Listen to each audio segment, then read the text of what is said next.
You ask Tiger to solve. This deals with linear equations with one unknown. The final result is b equals -1. Let's solve it step by step. Simplify the expression. Group like terms. Multiply the coefficients. Group all constants on the right side of the equation. Subtract 5 from both sides. Group like terms. Simplify the arithmetic.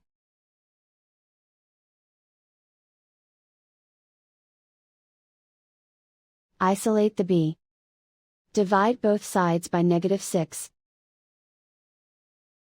Cancel out the negatives.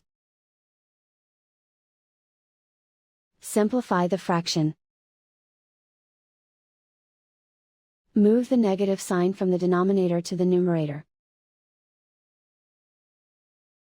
Simplify the fraction.